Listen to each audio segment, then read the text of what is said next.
Hey, man, it's your boys, the OGs, the GOATs. Rick Kamla, Hall of Famer Steve Alexander. We are the Fantasy NBA today. And golly, we've got an epic WNBA Week 1 matchup going on. Game 1 of the Western Conference Finals is in the books. OKC beats Minnesota. We've got the fantasy goodies for you. We've got ATS and props on New York and Indiana. This is the best basketball show. Second best basketball show going right now behind Inside the NBA. So want to tell you about Bet Online. It's the world's most trusted betting platform and your number one source for all your sports betting action. Baseball season's in full swing. We're deep into the NBA and NHL playoffs. Bet Online has more ways to stay in on the action with the latest odds, the news, the scores, even live in-game betting while the games are being played. And they have the largest selection of odds in everything from MLB, NBA, NHL, UFC. BetOnline provides the best online source for your sports wagering info. And in between games, head over to the BetOnline casino with all the top Vegas-style games, including poker and a live casino. BetOnline, the game starts here. Doc, we'll get to our WNBA matchup in a minute, but let's not bury the lead, which is SGA and OKC opening up a can in the second half on Minnesota and taking game 1, 114-88. The Wolves couldn't even get to 90 points against the best D in the league. Give me some thoughts on this one, dude. Man, I tell you what, I'm living like it's. My wife was in my office last night while I was watching the game. She's looking at all my Sports Illustrated covers, and she's like, "You really have 2 Michael Jordan autographs?" And I was like, "Yes." And she's like, "I just can't believe it." And Soren was up here. My son had just graduated from high school yesterday. And I realized I had everything in my collection by the time he was how old he was a year ago. He was 17 years old. And I had everything. And that's how I feel right now about the NBA. Like the OKC Thunder are rolling, and that's my squad. And the Indiana Pacers and Knicks meeting up in this clash that we're going to see tonight. I feel like I'm a kid again, dude. I'm so excited. And for everyone who said that Minnesota matches up perfectly with OKC, I told you so. OKC doesn't match up well with anyone. Like, no one can guard these guys. They have too much. And if you want to throw Julius Randle and you want to throw guys at me, I'll just put Caruso on them. I'll put Lou Dort on them. I'll put Hartenstein on them. I don't care. Throw whoever you want. We can guard you. And we're like a racehorse that just sits back. They're in like 5th place. And we're like, they're headed to the final quarter. And then boom, we kick it into gear and we go. And y'all can suck it because we're going to roll. Like, Oklahoma City is built too well for the other 3 teams that are still left. They just are. Who said Minnesota matches up perfectly with OKC? JB Bickerstaff for one. JB Bicker, what was he on ESPN or something, or NBA I just TV? saw a headline. He's like, "Oh, I love the matchup. The matchup's great." Then my friend Keelan, who's in our WNBA league, he's like, "Really good matchup. Nobody can stop Ant." And I'm like, Ant is going to be in the torture chamber, son. He's going to score 0 points in the 4th quarter. He's going to hit 5 of 13 shots, dude. You shut Ant down, and it's like cutting off the head of the snake, because then all you have left is your guy, Julius Randle. Really good game. 20 points in the first half, 28 by the time the game was over. I noticed one point in the game last night. The Thunder were in the middle of a 17-2 run in the 3rd quarter. And Minnesota gets the ball to come down, and Ant just jacks like 35-footer early in the shot clock. barely grazed the rim. And I'm like, this thing is done. If I was Rick Kamla and I was live betting, I would have put my house on OKC at that particular moment because it was over. And the Minnesota bench, dude, they were 4-26 from the field at the end of the third quarter. At the end of the game, they were 9 of 41. That's Naz Reid. That's Dante DiVincenzo. This was just an ass whooping, dude. I did do some live betting last night. Some of it successfully, some of it unsuccessfully. Were you chasing? I wasn't chasing, nor was I buzz betting. This was all within my rules, within the confines, right? We have rules, okay? Like Friday night when I put a hundo on the Seattle Storm to beat the Phoenix Mercury at a show with probably a Michelob Ultra in my hand. That was not a good decision at all. But last night, dude, at halftime, I'm like, I think the Wolves might win this game. Like, I wanted a little bit of that action, right? Because I wasn't like, oh, the Wolves are winning this game, but I was like, I think they might win this game. They were up, I believe, 48-44 at halftime, I think was the score. And I put 50 to win like 130. I was like, that's a nice return right now. They're up. It was like a plus 125 or something like that. All right, so I put 50 on that. And then I put, I think, another 30 on the Wolves, plus 2.5 or something. And, Doc, I quickly realized in the third quarter that I needed to flush those tickets and move on to new tickets. And so I banged OKC minus 9.5, minus 8.5 right before the swell occurred and got right and basically ended up with a push. No regrets on that. I don't regret the Wolves' plays. They weren't sort of, impetuous or irresponsible. They were vetted. I watched the entire first half. Sometimes your mid-game vibes aren't right. But then, like Doc said, like the more important live betting is feeling the swell. And like I say, the moment of truth. Because the moment of truth wasn't halftime. I just had a vibe on Minnesota. But the moment of truth is when you're like you said, this game's over. Like you said, that AntMan shot was that moment for you where you're like, call it off, warm up the bus, head back to the hotel. That's what I'm always looking for, and that's what I saw on the swell. But so I have more thoughts on this, Doc, but I'll just hit the people here off the top, and I'll go into more detail on it later in the show. I have said this on here, radio hits that I've done, all kinds of stuff, dude. My number one thing on this series is AntMan and SGA. SGA is a full-time killer, Doc. He's the most consistent 30-point guy we have. They had a stat last night. He's basically the most consistent 30-point guy we've had since Michael fucking Jordan, okay? So he's a full-time killer.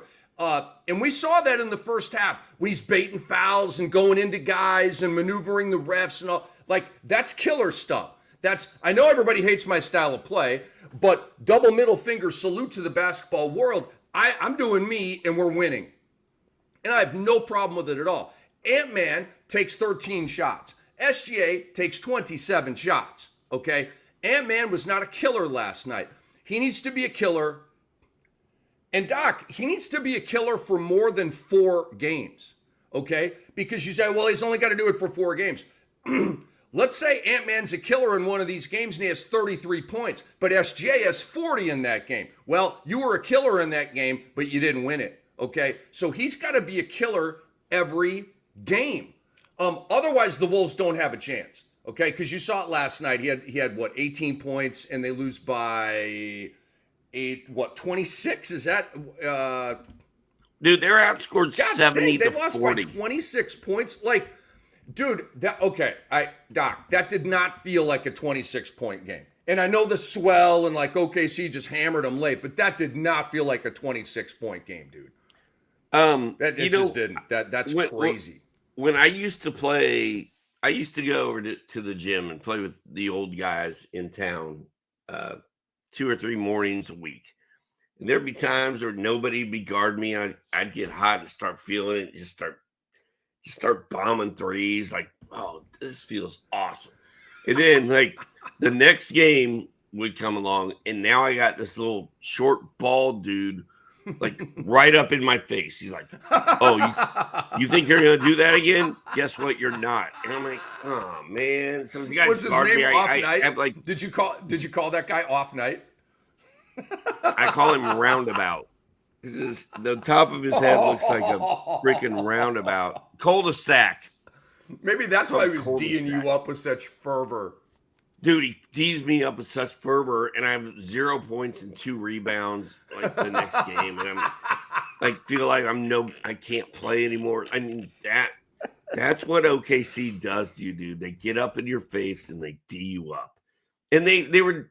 I honestly feel like they just toyed with your boys for the first half of that game. Like, we're down 17-7.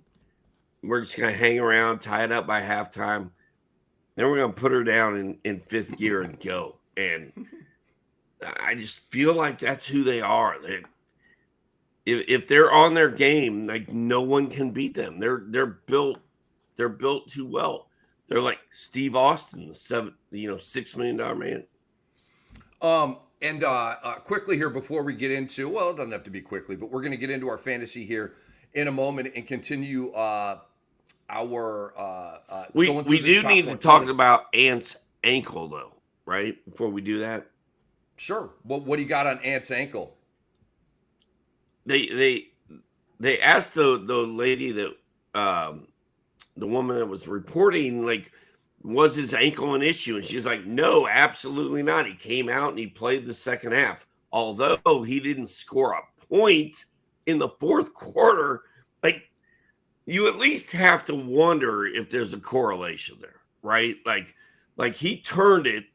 And Rick, you've seen guys when they turn their ankle and they're going to go to the locker room to get taped, or do they run to the locker room to get taped, or are they like limping very slowly with a sour look on their face? There's two different scenarios.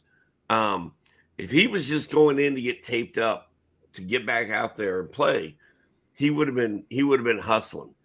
Dude, when he walked in the locker room, he checked out. Like, I thought he was done. The fact he came back in and played is cool, and he gives us hope that he's good to go for game 2. But I don't know, man. I didn't like the body language. I didn't like the fourth quarter stats where he scored 0 points on 0 of 8 shooting. So I just hope he's okay. Yeah, I mean, I'm looking at ESPN's top headlines here for, some kind of MRI or whatever. And the only Edwards thing says Edwards optimistic, Wolves will, quote, figure it out. So once I saw him, and Doc, obviously monitoring it for live betting. If Lisa Salters comes on and says AntMan's been ruled out the rest of the game, boom, we all like activate with live betting stuff, right? I knew he was coming back. He went to the locker room, boo-hoo, big deal. It didn't look like that bad of a fall and twist or tweak or whatever it was. And it's AntMan. He's one of the toughest, most durable, most superhero guys we have in the league. So I'm all kinds of guys are hurt right now, playing through something. I don't think it's a story, and I'm not going to give AntMan that out. It's about aggression. It's about understanding the assignment. And he's 23, and he's not a complete, he's just not complete yet. He's not, look, I said on my NBA show on Monday, it's SGA's time. It's not AntMan's time. AntMan's the face of the league, but it's not his time. It's SGA's time. SGA's the MVP this year, okay? SGA's got the better team. It's just all higher at a more championship ready level for SGA than it is for AntMan. I think it's SGA's time. I think AntMan's time might be next year, the year after that, or whenever. He will have his time, but it's not right now. Doc, tell the people how close our WNBA matchup is. And I know that you are living and dying with every bucket, every turnerver. And, I'm not. I can't do it, dude. I got fired up about. What do you mean? I got fired up about Caitlin Clark and Angel Reese and flight reacts and all that stuff. I was all fired up. I can't do this, dude. I'm still fired up about the Knicks and Pacers and the Wolves and Thunder. I don't have time for the WNBA right now. But what is happening? Okay, fine. I do have set a lineup so I can beat you. Don't set your lineup. Did you do the? I'm gonna set. That lineup is set like 3 weeks ahead from now. In case I die tomorrow, I'll still kick your ass. Dude, back in the day when I'd go on vacation, right? But with previous wives and stuff like that, you go on vacation, right? Kids. And sometimes I would set lineups before I left just in case something went haywire with my phone, because I can just imagine, being on a boat on a Tuesday in Belize or wherever, and I'm like, oh, my lineups, I can't. Right? I mean, that's just how we think as fantasy guys. So yeah, I said that before. We grew up in an era where there was no Wi-Fi, and you couldn't just hop on your phone because your phone was not an iPhone; it was a flip phone. Like, you couldn't just do whatever you want. Like, yeah. I set, even now, it wasn't a guarantee that you'd be able to set your lineups. So you'd set your lineups before you went on vacation. Even now, today, dude, my lineups are all set like weeks into the future because something happens to me. I still need to win. I need to win. I'm not going out like that. You know what I'm saying, dude? Dude, this guy right here, I'm telling you guys, he's in the Hall of Fame of competitors, man. But our WNBA contest is tight. I think we're the two lowest scoring teams in the league this week. I'm up 251 to 244. I'm all fired up about it. I hit a parlay last night. I had units on the Thunder -7. Like, life is good right now. It's amazing I woke up in time for this podcast. We're glad you did, Doc. We're glad you did. That's Dr. A, Steve Alexander, FSWA Hall of Famer, and in the Hall of Fame of competitors as well. And he brings out the competitor in me. I will tell you that, because I'm a very I want to win, especially like playoff time. But Doc, but I'm kind of casual about it. I'm a hippie. I'm kind of laid back. You know what I'm saying? But Doc brings it out of me, man. Would you say people get up for my games? I feel like they do. Like, oh, I'm playing Doc this week. All right.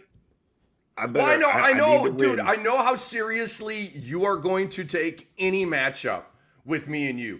Baseball, basketball, if we happen to be in a football matchup, I know that you are coming for my head. I know that there is no mercy. There is no let up or relent at all. Okay, so I got to really load up.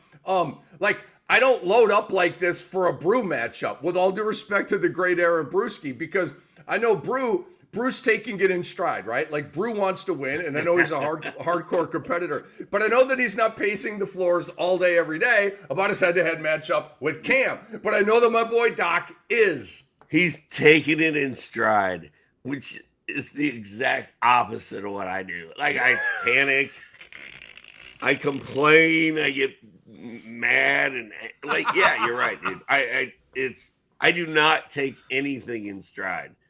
I think if you ask Casey, like, does Steve take stuff in stride? She'd be like, no, he does not. Oh, my God. Why would you? I can't believe she's still married to me. God bless Casey, man. Doc, you are an American treasure, and that's just all there is to it. So let's get into some fantasy talk here, man. We've got our fantasy basketball top 70. We're running down our top 120. This is all based on 8 cat totals, and we'll give you some other rankings to give you some more food for thought here. And we're going to go from 61, Doc, all the way to 70. 70. So we're going from 61 to 70 right now. And I'm going to ask you the same questions I've been asking you. Do these rankings represent this player? And next year for the draft, are you fading, reaching, or drafting at value? So let's start, Doc, with Payton Pritchard at 61. And again, 8 cat totals. Okay, so games played is critical. for these rankings right here, and it's very kind of roto based with the total aspect. 61 for Payton Pritchard, 8 cat per game ranking of 102, 9 cat total ranking of 48. He played 80 games. All right, so is the ranking representative of him? And how about next year in a draft for Payton Pritchard? I don't think 61 is. I don't think about him as 61, but 90, 80. He's had 2 very good years in a row. And when Tatum went down, when anyone went down on the Celtics, he was there to step in. Like, he's another guy that could really use a new team, a fresh look, and not have to be the little engine that could and the glue that holds everything together off the Celtics bench. I mean, he's a standalone player playing behind everybody else. And I don't like him, man. He's a dog. I love Payton Pritchard. I love the fact that you can get him in the 9th round of your draft next year. And he will not hurt your team. He will help your team. I'm a big Pritchard guy. The fact that we're doing this total value in 8-cat, it's tough. If they played a ton of games, they're going to have a lot of value there.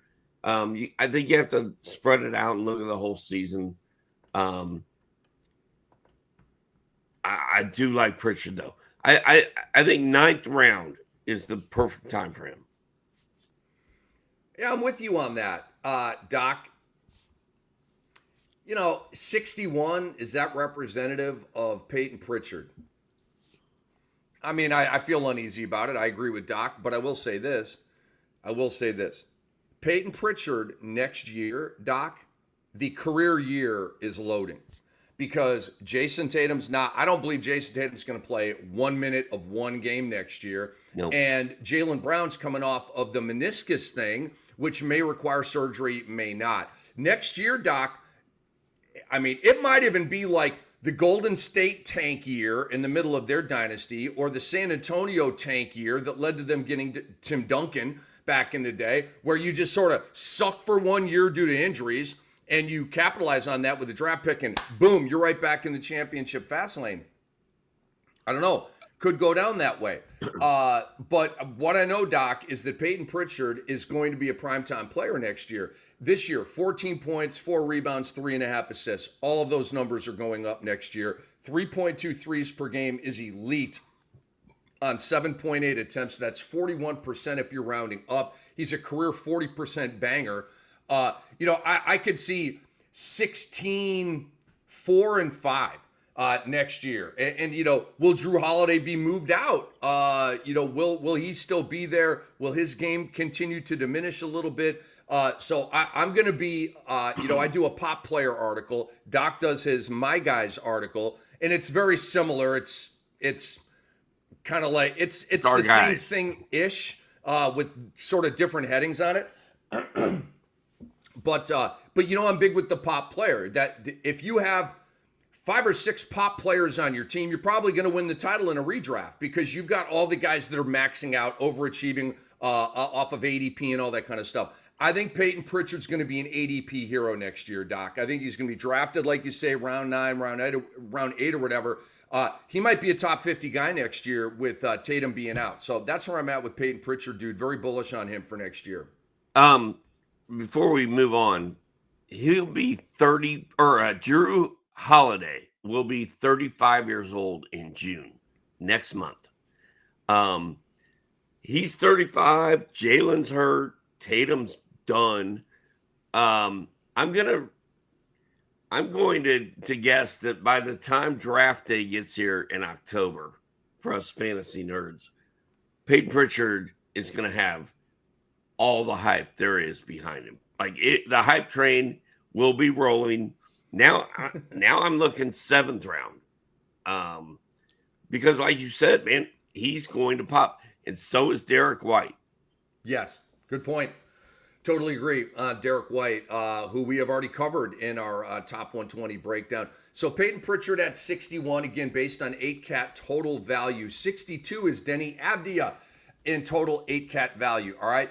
8-cat per game, 80, so down 18 slots. 9-cat total ranking of 74. He played 72 games and he was marvelous, especially probably like second half of the year. Does this ranking represent Deni Avdija, Doc, and next year? Are you fading? Are you reaching? Or are you drafting at value? It's interesting, right? Like, I felt like he was better than that. It felt like he had a better year than 70 or 80. Man, I don't know. I like Deni Avdija's game. I don't like that he plays for Denver. I mean for Portland. That seems like a tough place to make a home and to like find your role and to be put in positions to succeed. So I don't know. But 17 points, 7 boards, 4 assists, steal, half block, 2 threes. That's just solid. But I feel like on nights when he was rolling, like he put up some big numbers. I love Deni Avdija. I mean, I agree with all the stuff that you're saying here. 62. 62 makes him a 5th or 6th rounder. Nah. He's I want him in 7th or 8th. I mean, you're still getting heavyweights in the 5th and 6th round. Deni Avdija is a sleeper, not a like known commodity. Not a guy where the digits are going to be there. In round 5 and round 6, you still need to be taking guys, like a Miles Turner, guys like that. Just dudes that like what they're going to give you. I can't I learned this lesson, Doc, super early, like back in the 90s, when I was a fantasy analyst / inventor / neophyte or whatever you want to say. And I fell into this trap frequently of overrating sleepers, right? And over relying on sleepers. So, the pop players, my guys, right? So, and this is back in the 90s before we were all like really wise and really smart. And I think what you're saying is you were a year or two too early on guys that you thought were going to be awesome. Is that what you're saying? Sometimes, but yes, that did happen. And so, but that's built into what I'm saying right here, because sleepers don't always work out. They're sleepers.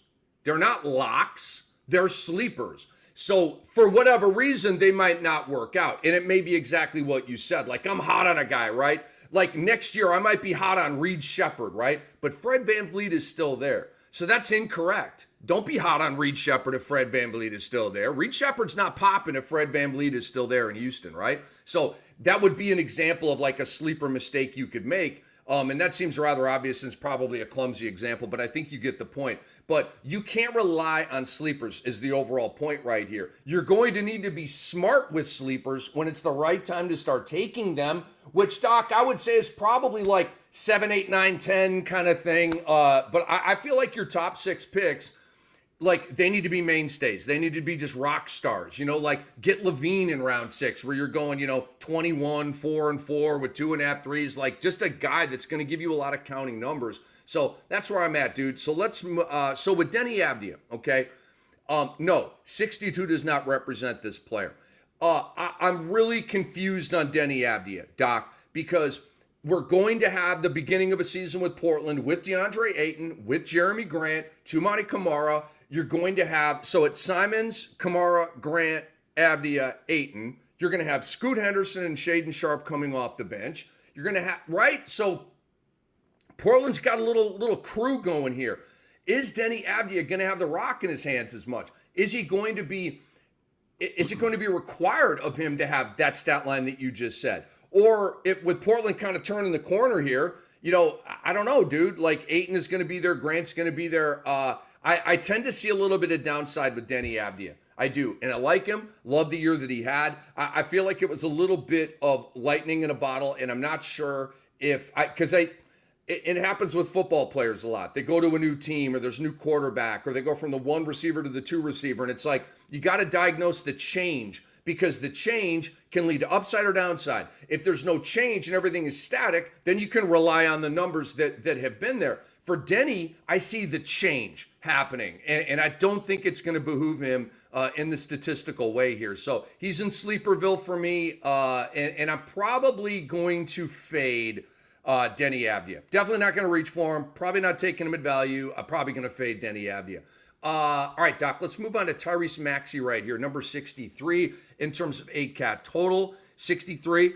8-cat per game, 16. 9-cat total ranking of 58. And he played 52 games. And obviously that greatly drags down his value here in 8-cat totals. So talk to me about this ranking. And then next year, Doc, are you fading, reaching, or taking at value?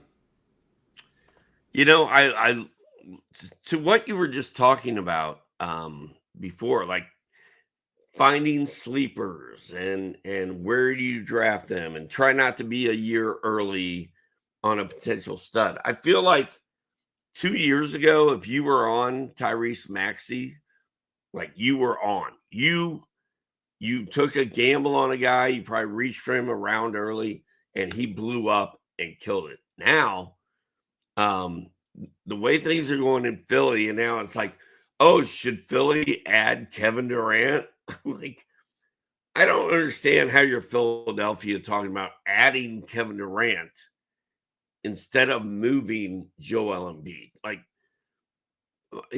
bring in Paul George, zero impact. Doesn't do anything. Like, you're still in Joel Embiid quicksand. And all we heard about as kids, Rick, was how quicksand was going to kill us.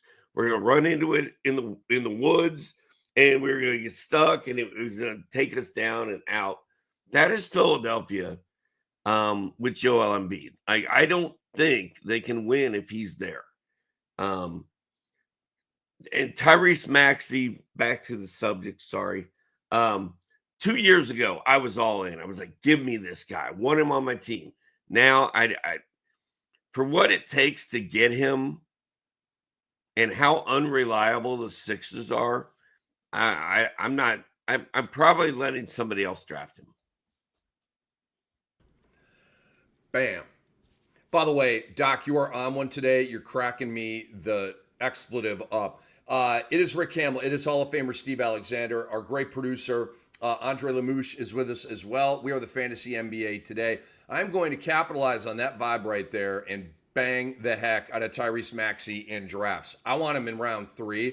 I would probably take him at the end of round 2. Dude, I'm a huge Maxey guy. I love the stat set. And here's the thing, Doc. How much is Joel Embiid going to play next year? No one has any clue. But what I can tell you is this. Philly's not tanking again next year. They're not. That was a 1 year. We lost Embiid, and then let's just, like I said earlier, the Spurs year where David Robinson got hurt. Boom, they suck. They get Tim Duncan. It's the same thing. Philly's not getting Tim Duncan out of this, but this is going to be a detour. Rest stop. It's a rest stop tank, Doc. Okay, it's a rest stop tank. Quick little rest stop tank, and boom, we're right back on the highway trying to win again. Okay, this is not some bullshit Utah 5-year stupid ass tank that's driving everybody crazy. Okay, and ruining careers. This is a rest stop tank. So I'm not worried about Maxey. Maxey's an availability guy. The guy plays hurt. They shut him down. They tanked last year. So I'm going to capitalize on those negative vibes, and I'm going to bang Maxey hopefully in round 3, and I'm going to be getting like 25, 5, and 7 with 3 balls, 1.5 steals. Yeah, I'm rocking and rolling with Maxey next year. Will I reach for him?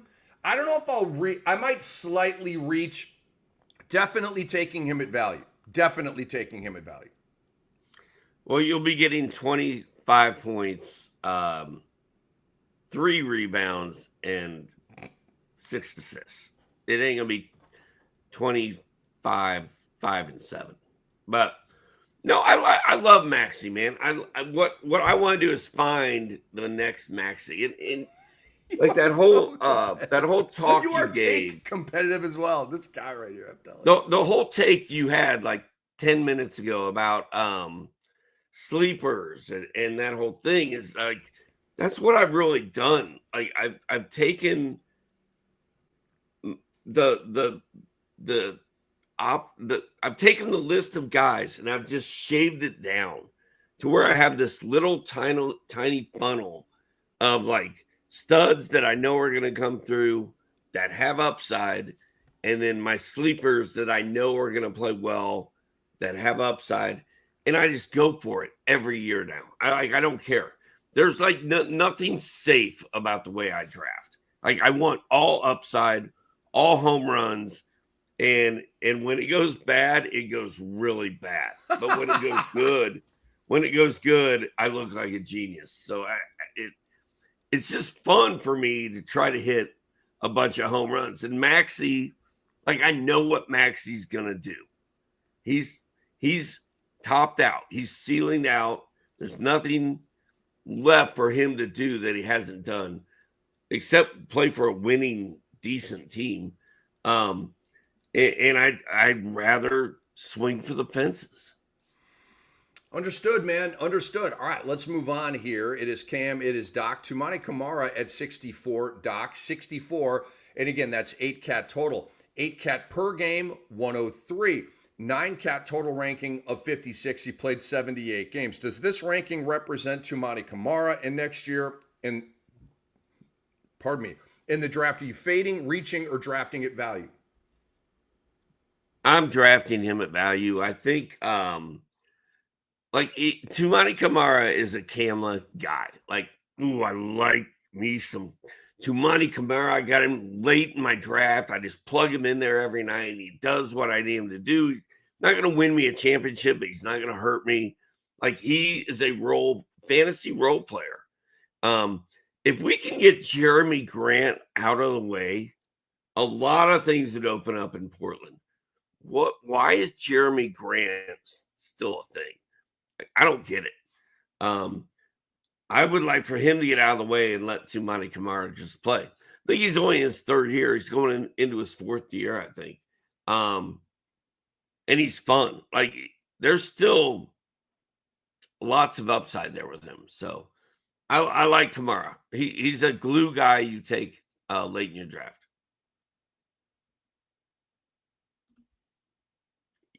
Muted. My bad. 64th is not representative of Toumani Camara for me. And I'm going to say that a lot. And I understand, we're basing our 120 on 8 cat total ranking. Totally cool.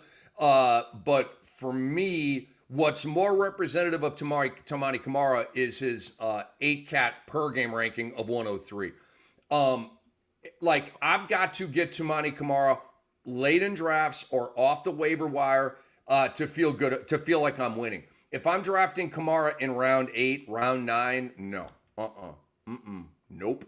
As Doc said, I feel like there's I'm going to get a solid stat line from Toumani Camara. Solid stat line. But in that zone, I'm still looking to hit home runs like Doc is saying. I'm not hitting a home run with Toumani Camara. I'm not. You might hit a home run with a Deni Avdija because he's got a splashier statistical game than Toumani Camara. Toumani Camara's a fantasy gold guy. He's a defensive guy, hit some threes, get some steals, all that good stuff. But he's not going to have a big time pop. He's just not. That's not his game. He's a role player. He's an offensive lineman, so to speak, in the NBA terms. He's a hard hat guy, a dirty work guy, an Aaron Nesmith type. Okay, he's not gonna pop like a Deni Avdija. So I'm probably going to fade Toumani Camara. Definitely not reaching. Definitely not taking it value. I mean, if I can get him at 103.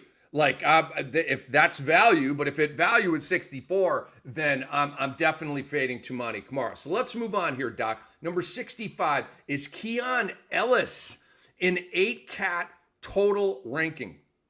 65th, boosh, mind-blowing. As I was preparing for the show and I saw this, his 8 cat per game ranking is 118. All right, 9 cat total rank of 53. Games played was huge. He played 80 of them. Is this ranking representative of Keon Ellis and next year in the draft? Are you fading, reaching, or drafting at value?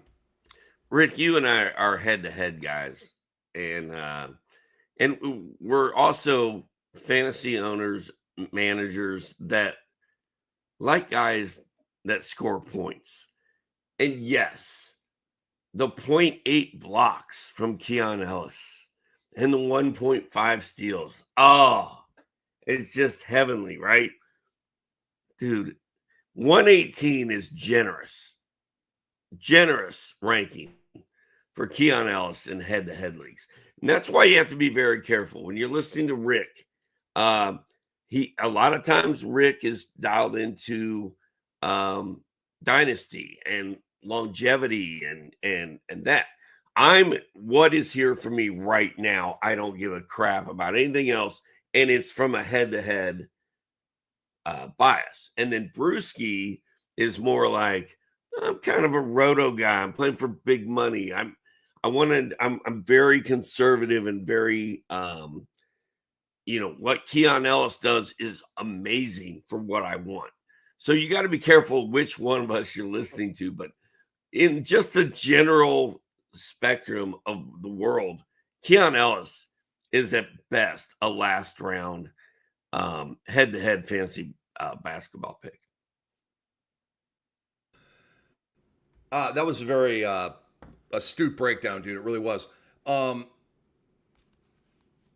just still no. This ranking is not representative of Keon Ellis. If somehow what about the 118? He's ranked 118 in one of those you said. That feels about right to me. Agreed, but I'm just not, dude. I'm okay. I'm a PRA guy and a fantasy goal guy, not a percentages guy. But you can't. I'm not just looking for. I will settle for very late or off the waiver wire a guy who's only good at one of the two. A guy who's a fantasy gold guy like Keon Ellis, who is a horrible PRA guy, by the way, or a PRA guy like Paulo Banchero, who's a horrible fantasy gold guy, right? Paulo Banchero is not a fantasy gold guy. Julius Randle, Doc, is not a fantasy gold guy. Julius Randle's a PRA guy. He gives you very, very little defensive stats. And what is he at 1.8 threes, maybe 2 threes, right? And Paulo's at like 2 threes, which is cool. But Paulo and Randall give you nothing in the defensive stats. But I still rock with them, okay? But they're not my highest priority guys. Those are the guys that are PRA and fantasy gold studs. And obviously those players are rare. So Keon, I'm just not. And dude, if we're talking just PRA on this guy, 8, 3, and 1, it's awful. It is cringy. Awful. If you take away his blocks and steals and the 1.7 threes, oh boy, it's as many as Deni Avdija. If you take that stuff away, he's nothing. He's not a head-to-head fantasy guy you want on your team. Maybe. I mean, there's a long way to go. Like he could be like the little engine that could in Miami. Who was our guy in Miami? Davion Mitchell. 3 years from now, Keon Ellis could totally pull a Davion Mitchell and start going off. But he is stifled in Sacramento. Unless they decide to man up and have a pair of testicles and tell Malik Monk that you need. And I love Malik Monk. I do. I don't want this to sound like I'm banging on him. But he has to come off their bench. It makes no sense to put 5 offensive guys out there and bring Keon Ellis off the bench. It makes no sense at all. Look at what Indiana is doing with Aaron Nesmith. They've got 4 offensive studs, and then they've got Aaron Nesmith out there to guard the perimeter. OKC with Lou Dort. I mean, Boston with Drew Holiday in theory. Right? You got to have that defensive Sikkim guy in your starting lineup. And so if Keon Ellis starts, I will warm up to him, but right now he's probably an end of draft guy for me. I will be fading him. All right. Miles Bridges, Doc, 66th in 8-cat total ranking, 8-cat per game, 66, the exact same. Kind of crazy. 9-cat total ranking of 68. So, wow, 66, 66, 68. And he played 64 games. Oh, the math.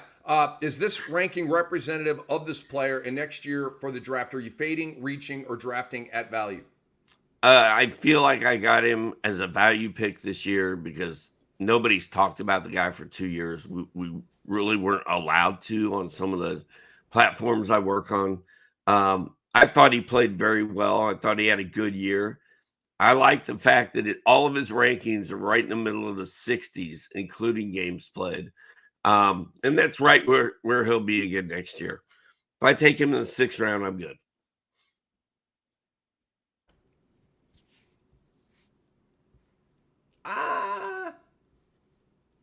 He feel like, yeah. I'm going to, I'll say it like this. Definitely not reaching for Miles Bridges. I'm not fading him either. I'm an at value guy for Miles Bridges. And he's a forward, should be a PFSF. And you know that I just have a particular sort of affinity for those guys because the really good SFPFs are way more rare than the really good PGSGs. That position scarcity, which is so important in fantasy baseball. There's not as much of it in fantasy basketball, but there is some of it in fantasy basketball. And to me, it's at the forward positions, especially the power forward position, because you get a lot of SGSF. So it's not that hard to fill your SF. But your PF spot, to me, it's the most challenging spot to fill with studs and be a difference maker in that area in fantasy basketball. So I will draft Miles Bridges at value. I do believe that these numbers represent his value as well. 67, Doc, is Tobias Harris, the oft hated on, underappreciated, underrated, a guy that I personally like, don't love. I like him, but 67 8-cat total, 8-cat per game, 98, 9-cat total ranking of 57, and he played 73 games. Does 67, Doc, or any of these rankings represent this player? And next year for Tobias Harris, are you fading, reaching, or drafting at value? I want nothing to do with this guy. He's going to be 33 years old when the season starts next year. His numbers, even though they were good, and he was a little better than I thought he was going to be. I like the fact that Miles Bridges is here and Tobias Harris is here, like ranked on top of each other. I'd rather have Miles Bridges 1,000 times over. His points were down from 17 to 13 last year. 14, something like that. 3.5 points. Rebounds were down by over a half a rebound. Like everything was down. And he plays for a young, up-and-coming, fun team. There's nothing fun about Tobias Harris. I am out again next year. Jaden Ivey's going to be back for Detroit next year, Doc. And I don't know about Tim Hardaway Jr., free agent. I don't know about Malik Beasley, free agent. If neither of them are back, then maybe some of that pendulum swings back to Tobias Harris. I'm just not crazy about his stat set. He doesn't help me in the defensive categories. Probably about a steal, a 3.5, maybe 2, 13, 15 points, 6 boards, 3 assists. It's just kind of a meh stat line. It ranks out okay, but I feel like in a head-to-head scenario, like I'm always kind of left kind of like, really, that's the stat line I get? I don't know. Like I kind of like him more in reality than I do in fantasy. I did like him getting like chippy in Dylan Brooksy with Karl Anthony Towns in the first round. I thought that was pretty cool. Like they put Harris on Cat. But 67 is a hell no. Is he even a top 100 player? Probably. But I will be fading Tobias Harris. He's just not one of my guys in fantasy. So I won't be taking him at value. Definitely won't be reaching. I'll be fading Tobias Harris. And it sucks that Boban Marjanovic can't find a job anymore because now Tobias and Boban can't do the little fishy, whatever the little crackers are that you eat. I can't believe I'm goldfish. I actually... Back when I was eating carbs, Doc, I really liked goldfish. All right, 68. Kyrie Irving, Doc. And this is 8 cat totals, 8 cat per game, 18. 9 cat total ranking of 65. Obviously, blue attire, played 50 games. 68. Does this represent Kyrie Irving? And next year, are you fading, reaching, or taking at value? I don't think he plays till the All-Star break, and those are not. I can't sit on a guy for 4 months waiting for him to play. So I'm out on Kyrie. I will not be drafting Kyrie Irving in any of my leagues. Doc, you know me, dude. I don't take dudes coming off of injuries. I just don't. Or like career years. I have these rules, right? Kawhi Leonard coming into last year. Hell no. And I know that he played and got it cooking. Chet Holmgren coming into last year we just did not know when he was going to play. Porzingis coming into last year, we didn't know when he was going to play. It's all a hell no to me. Trey Murphy coming into this year will be a guy, Doc, that I evaluate.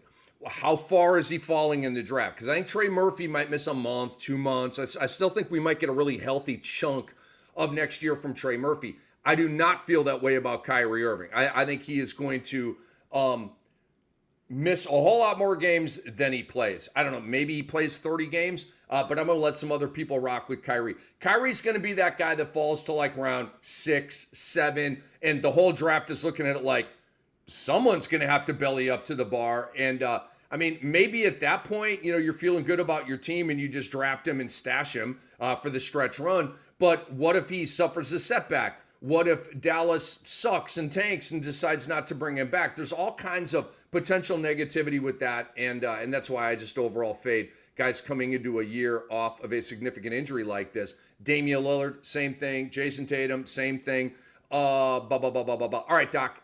Julius Randle comes in at number 69. This is based on 8 cat total. His 8 cat per game was 85. 9 cat total ranking of 90. Played 69 games. Does 69 represent Julius Randle? And next year, are you fading, reaching, or drafting at value? I'm not a Julius Randle guy. I do like the way he's playing in the playoffs. Like, he's been really good the last 5 games. And I even wrote for ESPN, for him to be the leading scorer in this series that he's in, he's like plus 1,200, something like that. 1,800 maybe. That's awesome. Like, sign me up for that. As far as a fantasy player goes, numbers were way down this year. From 24 to 19. Rebounds went from 9 to 7. And there's no steals. There's no blocks. There's shaky percentages at times, but he shot it pretty well. 48 and 81. He's just, he gets stuff done, but he doesn't do enough in the fantasy gold that I really care. I always let somebody else draft him. So Julius is an example of what I was talking about. I want PRA and fantasy gold guys, but sometimes you can't have both.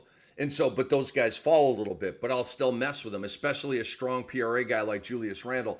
So Doc, he's a guy for me, round 6, 7, 8. I'm looking to get, you've got to have your PF, your SF, and then your F, right?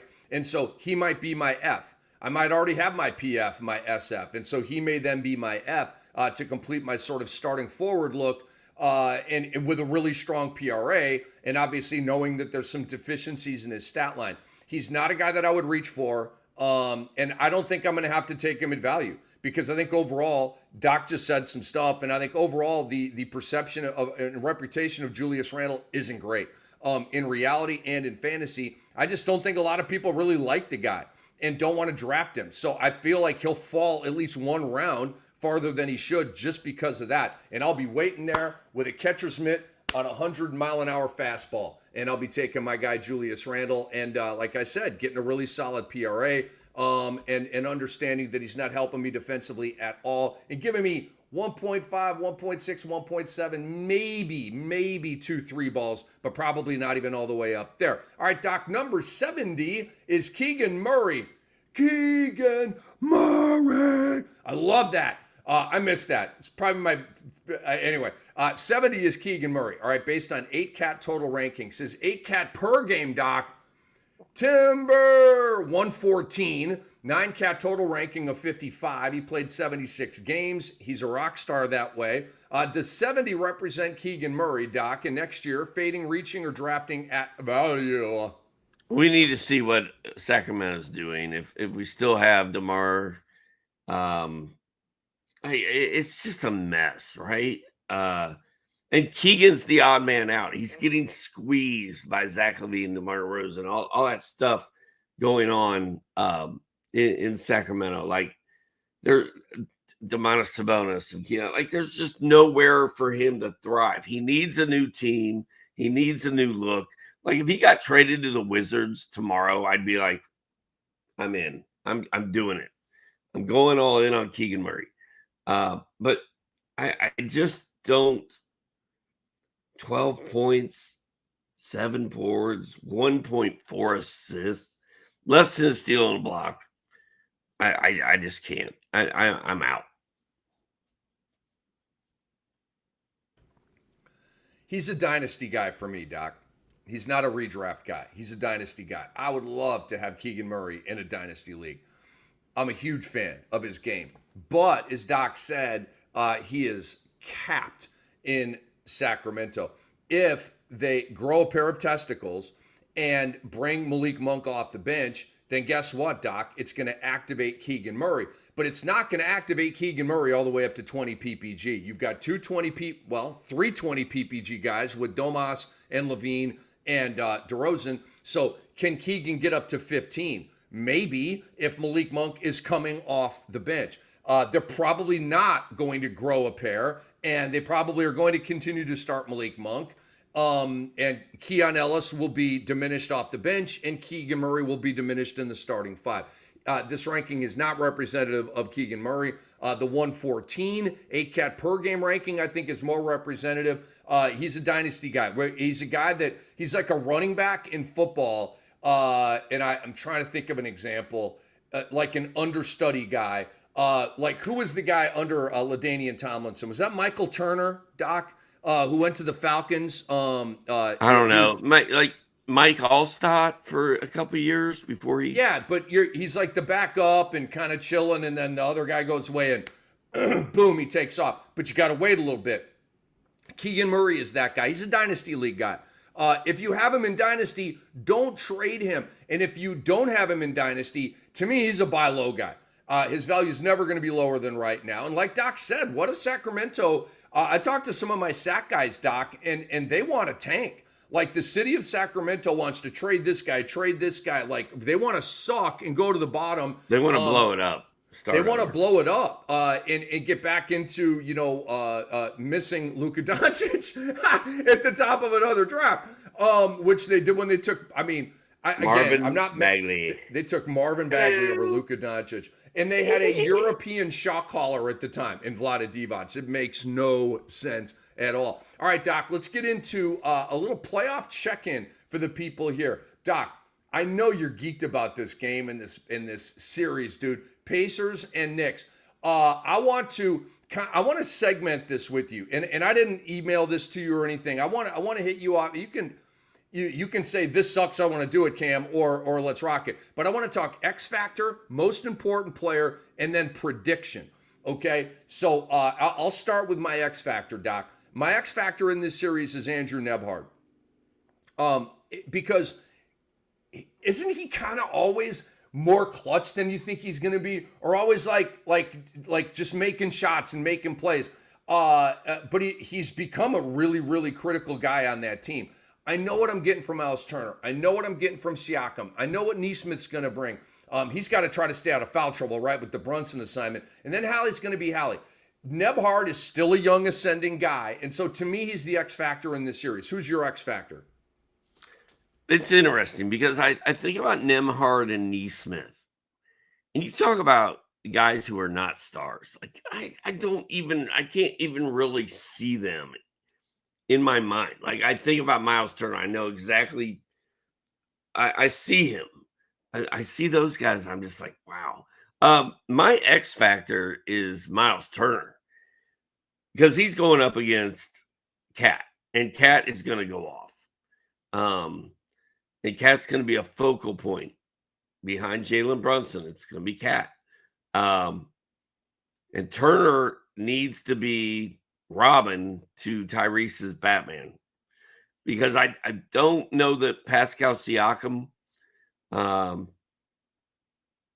know he's going to play well, but if the Pacers are going to win this thing, facing a road advantage or a disadvantage on the road, it's going to be Miles Turner that's going to have to step up and do some amazing things. So that's my X.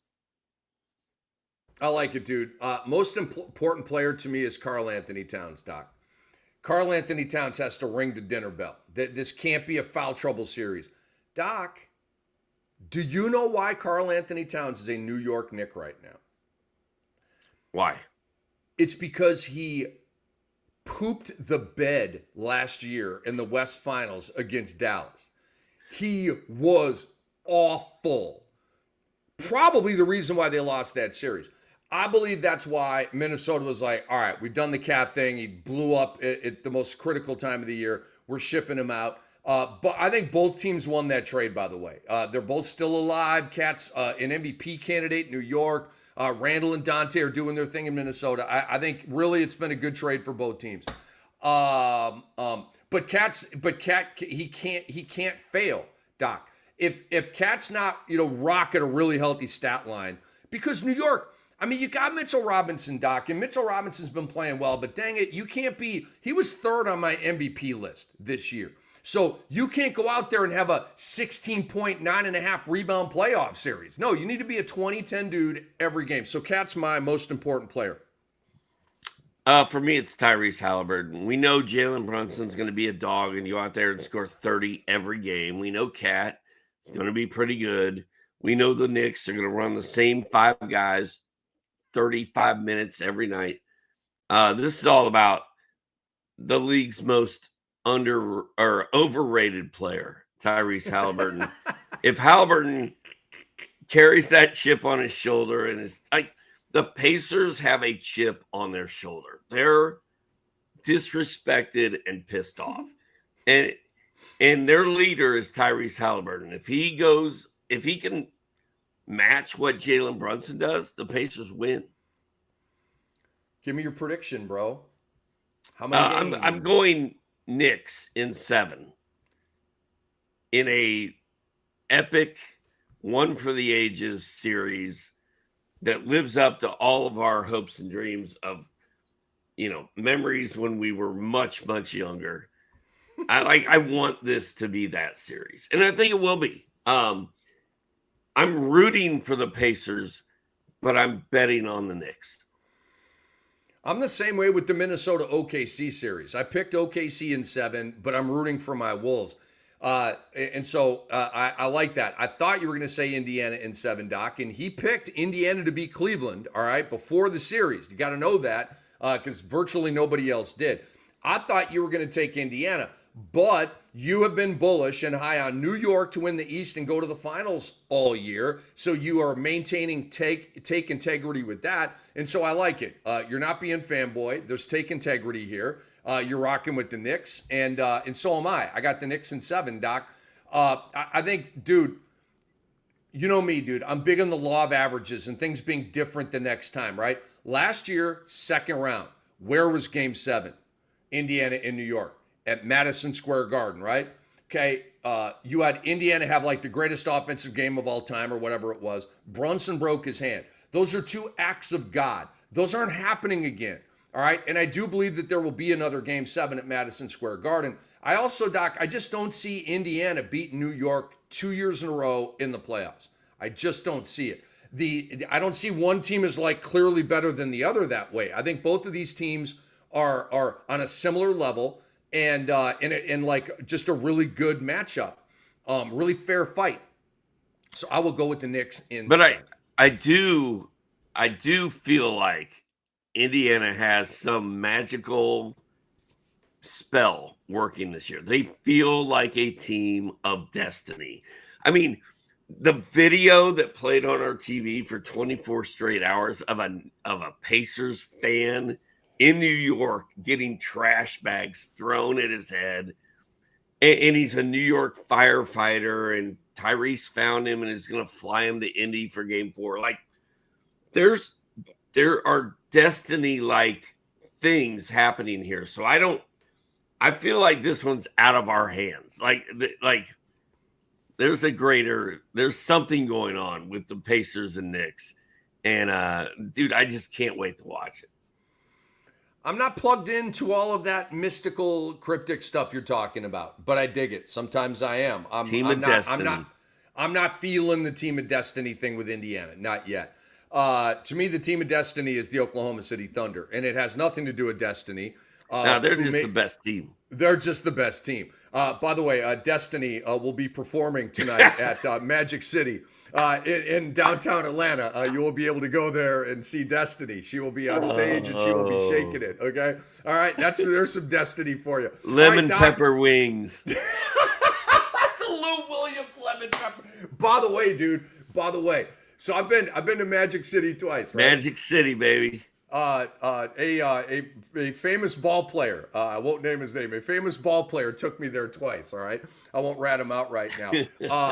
I did get the wings. One of the nights it was after an NBA TV shift, and dang it, I was hungry, and so I'm drinking a beer. Magic City, arguably the most famous strip club in America, and I'm like, everybody talks about the wing, dude. The wings were fantastic. I'm telling you. I just got regular lemon pepper.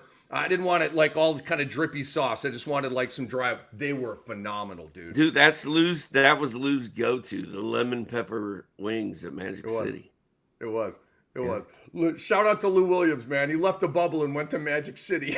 Oh my God, let's go. Do you know I've never been to Magic? I may have to go to Magic City today and get some wings. Dude, you should. You know what that ball player told me though? He goes, what was his nickname for me? Ricky Pipes was his nickname for me. He goes, Ricky Pipes, don't come back here without me.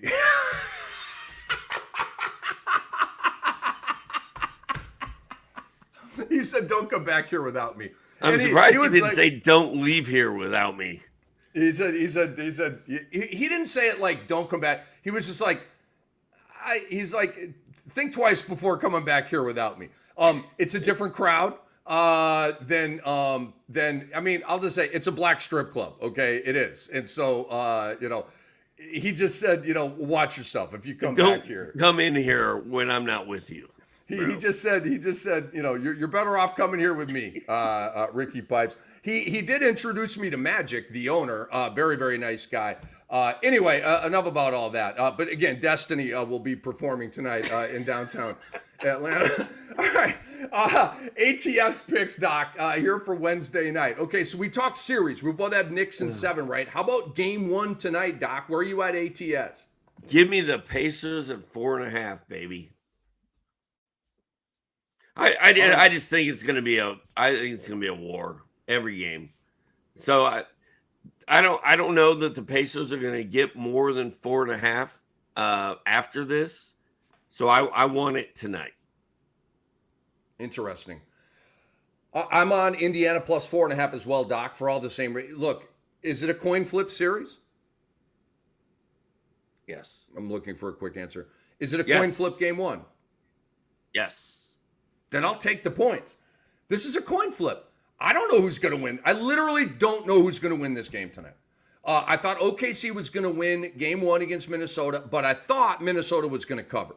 I thought it was going to be a closer game, but I did think OKC was going to win that game. I know I made that halftime money line bet on Minnesota, but that was, at halftime. Going into the game, I thought OKC would win the game, but not cover. Anyway, so I'm on Indiana plus the 4.5 tonight. I got a couple of stats for you and the people, Doc. The Pacers are 4-1 on the road in the playoffs. 3-0 on the road against Cleveland. Crazy. All right, the Knicks are 3-3 at home. 1-2 against Detroit, and then 2-1 against Boston. So the road home thing is a little bit tilted towards Indiana. Obviously, that could change in the blink of an eye, but that's how it is right now. All right, Doc, you got any props for the people here? I don't, but I will say this. Last night I watched the Reggie Miller versus the Knicks 30 for 30. It was on TV at late at night, like 2 in the morning. I watched it. Guess who else probably watched that yesterday? The entire Pacers team. Like, this is our house. Like, we come in here in the playoffs. We do this to Spike Lee, and we score 9 points in 8 seconds, and we beat the Knicks in New York. That is our legacy. That's our history. Like, I think the Pacers, I think they're going to go off tonight. Like, I think they're going to come out and look much better than we think they're going to. As far as props go, I'd stay with my standard. Cat gets a double-double. Jalen Brunson scores more than 30 points. What's his over-under? 27 and a half? 27 and a half. Yeah. I like the over on Brunson. And I like a Tyrese Halliburton double-double as well. Hey, Doc, do you remember this? LJ? 4-point play. And that was his thing when he'd make a big play. All right, you know why I'm doing this? Grandmama. Tyrese Halliburton, so for the night, like a kill shot, right? Like, let's just say tonight he makes a sassy Halliburton, one of those in-out step-back 3 joints, right? Boom. And it's like a 7-point. Yeah, it's like a 7-point lead with like 28 seconds left, right? It's like the kill shot. It's the game over shot, right? He should go up to Spike Lee and just do this. Like, how swaggy would that be? Because he does this to Damian Lillard. Bro, he hits Dame with the Dame time on the court with Damian Lillard. Dude, that is so you can't get more gangster than that because you are coming at the head of a gangster. Damian Lillard's one of the biggest gangsters we've ever had in NBA history. And to do this, after hitting a big shot against Dame, dude, you got stones, brother. You got big old ones, man. So do that. Hit Spike Lee with the LJ after a dagger 3 if it goes down. I want to see that finale. I hope we have a moment like that where someone in this game does something awesome and we get another moment, because like the choke from Reggie and the him jumping up around, there's so many memories I have. I hope we get a new one tonight, and it doesn't have to be Pacer related, but it will be. I mean, the Knicks, Cat's gonna dunk him, do whatever. We're not gonna get a memorable moment from a Knick. It'll be from a Pacer. I mean, I don't agree with that. We'll see how that all goes. All right, so I was wrong. Brunson's at 28 and a half, Doc. Anyway, Brunson was over this. I did a 30-point deal. He was 30 plus in 5 of 6 against Detroit. He was 30 plus in only 2 of 6 against Boston. But like 3 of those games were blowouts. And obviously Boston has all of those perimeter defenders that make it tough on you. Indiana does not. Indiana has Aaron Nesmith and Shepard, as I think of, like, I guess McConnell can play a little defense, but it's more like pesty. Like Nesmith likes trying to take a shark bite out of you, and a lot of times he does. But I'll go over on Brunson at 28 and a half. I'll go over on Cat at 22 and a half. Doc, Cat was amazing against Indiana this year. He hit him for 30 points a game, 12 rebounds a game in 3 matchups. This is a great matchup for him against Miles Turner, so I like the Cat over at 22 and a half. I got a random ass stat for you, but it kind of supports, the overs here. The Knicks averaged 124 points per game this year against the Indiana Pacers. That's insane, okay? And if you're Indiana, that can't happen again. And it won't. It's the playoffs. The possessions are longer. There's less possessions, all that kind of stuff. More half court, all that. I like Josh Hart, Doc. I just don't think these numbers can contain him. I'm going over 12 and a half points, and I'm on his PRA number, Doc, of 27 and a half. He hit Indiana this year in 3 meetings. 22, 10, and 5. My God, what a stat line, right? That's a PRA of 37. Okay, the number's 27.5. I'll hit that. Or I don't know if I'll hit it. I hope I'll hit it, but I'm playing it. And then Halliburton, over 18.5 points, over 8.5 assists. Play them both because he's going to hit the over on at least one of them, and he might hit the over on both of them. And maybe that's a probably and not a might. He went 17-9 head up with New York this season, so I'll go over on 18.5 and 8.5 on Tyrese Halliburton. Any final thoughts before we close it down, dude, and start getting ready for this big Knicks Pacers game tonight? Nah, man, I'm ready for that game, and I just can't wait. I just hope it lives up to the hype, man. I hope both teams play well, and I hope it is a close game. But if there's going to be a hero coming out of that series, I think it's going to be a Pacer. I got a feeling about the Pacers, man. Destiny. Performing tonight at 8:30 at Magic City.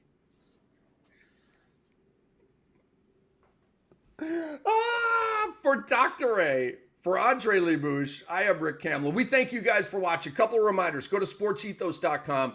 Get a membership. It's low dough, guys. The content's amazing. Big bang for the buck for you. It's tools you can use and monetize to go out there and win cash leagues, DFS, ATS, all that stuff. We got you.